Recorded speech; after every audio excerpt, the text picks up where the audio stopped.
अस्सलामुअलैकुम नाज़रीन करام, time line cinematic channel की जानिब से आप सबको खुश आमदीद कहते हैं। नाज़रीन करम, फ़तहिलार सुल्तान क़िस्त रियासत का दूसरा ट्रेलर आ चुका है, जो न सिर्फ बेहद ज़बरदस्त हैं बल्कि मालूमात से भरपूर भी हैं।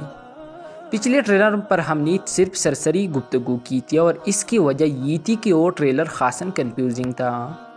इसीलिए वहाँ हमने सिर्फ नई अदाकारा जो मलिका कितरनिया की बेटी है और इसकी तारीख़ी पस मंज़र पर बात की थी।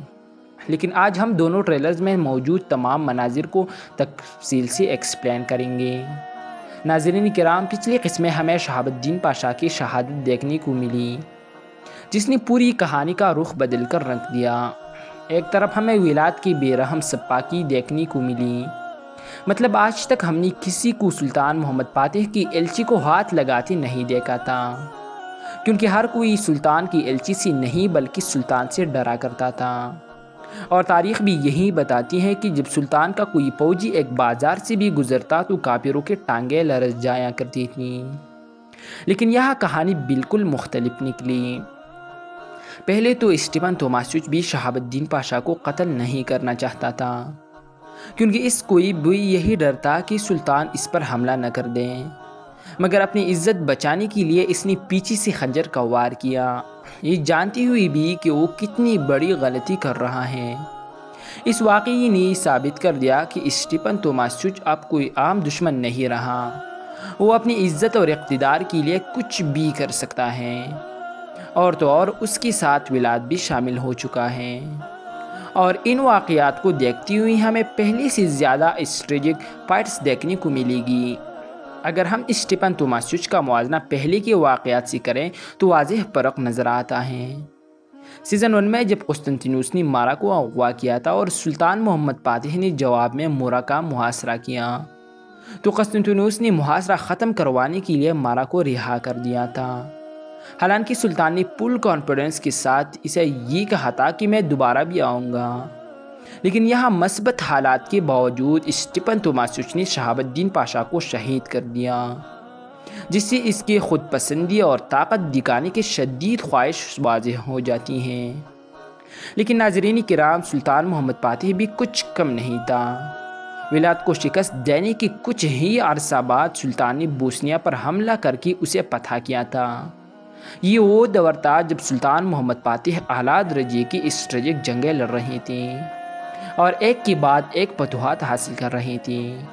इस सब के पीछे सुल्तान का वो गुस्सा बीता जो विलाद के हाथों 23,000 से ज़ायद उस्मानी फौज की इम्प्लीमेंट के बाद पैदा हुआ था। अब आते हैं ट्रेलर के अहम मनाजिर की तरफ। तो ट्रेलर 1 में हम देखते हैं कि सुल्तान मोहम्मद फातिह यनिचरी दोगाना के साथ बैठे हैं, जहां महमूद पाशा ये बात करते हैं कि निज़ाम को बरकरार रखने के लिए शहाबुद्दीन पाशा की जगह किसी को मुकर्रर करना ज़रूरी है, मतलब किसी को शहाबुद्दीन पाशा की जगह देनी चाहिए। इस लम्हे दोआना के चेहरे पर हैरत नज़र आती है और महमूद पाशा से कहते हैं कि कौन हो सकता है वो। तो महमूद पाशा इसे ये कहते हैं कि तुम्हारे अलावा कौन हो सकता है, यानी वाज़ेह इशारा है कि दोआना को पाशा बना दिया जाएगा। क़िस्त 62 में भी हमें बहादुर पाशा का वो मंजर याद है जहां वो दोआना से कहते हैं कि अब हमें तुम्हें पाशा बनना चाहिए। इसके साथ ट्रेलर 2 में हमें एक नई किरदार की एंट्री नज़र आती है, वही मशकूक तुर्क अदाकार जिसने कुरुलुश उस्मान सीज़न 4 और पाइप में भाईंदर सरदार का किरदार अदा किया था। या वो एक यनिचरी के रूप में नज़र आ रहा है जो मुस्तकबिल में दोआना की जगह भी ले सकता है। सच कहूँ तो अगर इस किरदार को गद्दार न दिखाया गया तो ये सीरीज़ को वाकई 4 चांद लगा देगा, क्योंकि इसके किरदार का कद एकदम इस जैसे किरदार के लिए बिल्कुल परफेक्ट है और ऊपर से ऐसी अंदाज में होना इसे और भी पावरफुल दिखाता है। वैसे तारीख़ी तौर पर इम्प्लीमेंट अकंजी सिपाहियों का हुआ था, मगर मुमकिन है ये किरदार विलाद का सामना बिल्कुल वैसे ही करेगा जैसे दोआना ने द्रावन के साथ किया था।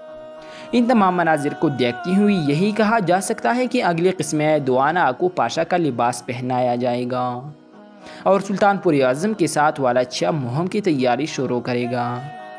अब बात करते हैं विलाद ड्रैकुला की। तो ट्रेलर में हमने विलाद ड्रैकुला को उस्मानी फौज के हाथों कैद होते देखा और बहादुर पाशा इस पर तलवार उठाए हुए है। हमने देखा तो इसका क्या मतलब है। تو ناظرین کرام، افلاک کی سپاہیوں کے علاوہ عام لوگ سلطان محمد فاتح کے ساتھ ہیں۔ ایسی صورت میں ولاد کسی دوسرے قلعے میں اپنا چند وفادار سپاہیوں کے ساتھ موجود ہوگا۔ جیسی اسے خبر ملے گی کہ سلطان نے اکنجی لشکر کو حملے کا حکم دے دیا ہے، وہ جان جائے گا کہ اب بچنا ناممکن ہے، اسی لیے وہ ملکہ کی ترنیا کی بیٹی کو اغوا کرے گا۔ جب اسے پکڑا جائے گا اور بہادر پاشا اسے قتل کرنے ہی والی ہوگی تو ولاد شہزادی کو ڈال بنا کر خود کو بچانے کی کوشش کرے گا۔ یہ وہی شہزادی ہے جو گلوم بیلو سے نفرت نہیں کرتی، اور سلطان اس فرقے کو اسلام کی دعوت دینا چاہتے ہیں، اور یہ تو ہم اچھی سے جانتے تھے کہ یہ نیا فرقہ بوسنیا کے خلاف سلطان کے لیے شرک کا کردار ادا کر سکتا ہے۔ اگر یہ اسلام کے دین کو قبول کر لے تو سلطان کو اپنے جاسوسوں کے ذریعے یہ بھی معلوم ہو چکا ہوگا کہ شہزادی کتنی اہم ہے، کیونکہ شہزادی ہی ہے جو اس فرقے کو قتل عام بوسنیا کے بادشاہ اسٹیپن توماسیچ کے ہاتھوں سے روک سکتی ہیں۔ اسی لیے ولاد کو فوراً قتل نہیں کیا جائے گا۔ یہ بھی ممکن ہے کہ ولاد کوئی اور چال چلے، مطلب بہادر پاشا سلطان کا انتظار کرے یا ولاد راون کے ذریعے فرار ہونے کی کوشش کرے۔ اور راون کو ہم نے دیکھا ہی کہ وہ اکنجی لشکر کے خلاف کسی قلعے میں لڑ رہا تھا، لیکن ایک بات طے ہے، بہادر پاشا کے ہاتھوں ولاد نہیں مرے گا، بلکہ قوی امکان ہے کہ بہادر پاشا خود شہید ہو جائے گا، کیونکہ تاریخ بتاتی ہے کہ جن عثمانی فوجیوں کا امپلیمنٹ ہوا تھا وہ اکنجی تھی جو حمزہ پاشا کے ساتھی تھی۔ حمزہ پاشا رومیلی کے سردار اعلیٰ تھے اور سلطان مراد کے دور میں 1 سال تک سربیا میں اپنے چھوٹے سے قبیلے کے ساتھ لڑتے رہیں۔ بعد میں سلطان محمد فاتح کے دور میں ولاد نے حمزہ پاشا اور ان کی سپاہیوں کا امپلیمنٹ کر کے شہید کر دیا۔ یہ تاریخ کے سب سے دردناک قتل عام میں شمار ہوتا ہے، اور یہ قتل عام بڑی قتل عام کا ریکارڈ توڑ چکا ہے۔ جہاں تک نئی شہزادی کا تعلق ہے تو جیسا میں پہلے بھی بتا چکا ہوں کہ وہ اسی دوسری فرقے کے ساتھ رحم کے ساتھ پیش آتی ہیں، اور آگے چل کر وہ سلطان کے لیے جاسوسی کرے گا، اور بعد میں سلطان محمد فاتح کی تیسری زوجہ چچک خاتون کے طور پر سامنے آئے گا۔ اس پر ہم نے اپنی پچھلی ویڈیو میں تفصیل سے بات کی ہے۔ تاریخ میں ملتا ہے کہ چچک خاتون نے کبھی حرم کی ملکہ بننے کی خواہش ظاہر نہیں کی، اور اسی وجہ سے سلطان انہیں بے حد عزیز رکھتی تھیں۔ یہ کردار بھی بے حد رحم دل دکھایا جا رہا ہے۔ ناظرین کرام، کرولش اورحان کی سیٹ کی خبریں بھی گردش میں ہے، میں ان پر بھی تاریخی مواد اکٹھا کر کے انشاءاللہ ایک مکمل تاریخی ویڈیو بھی بناؤں گا۔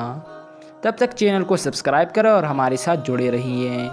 اور رہا سلطان محمد فاتح کی اس کے آگے کی زندگی پوری طور پر پائٹ سے گزری تھی، تو انشاءاللہ امید کرتے ہیں کہ یہ سیریز دھیرے دھیرے اور بھی بہتر ہو جائے گا۔ ٹریلر میں کئی اور اہم مناظر بھی ہے جن پر الگ الگ ویڈیوز ضروری ہے، لیکن سب ایک ہی ویڈیو میں کور کرنا ناممکن ہے۔ انشاءاللہ ان ٹریلرز پر مزید ویڈیوز بھی جلد آتے رہیں گے۔ اور اگر کوئی ایسی تھیوری یا سین ہو جو میں مس کر جاؤں تو کمنٹس میں ضرور بتائیے، تاکہ میں آپ تک اس کے جوابات پہنچا سکوں۔ انشاءاللہ کل ایک نئی ویڈیو کے ساتھ ملاقات ہوگی، آپ کے کمنٹس کا انتظار رہے گا، اور سبسکرائب تو ابھی کر لیجئے۔ میری ویڈیو دیکھنے کا بہت شکریہ۔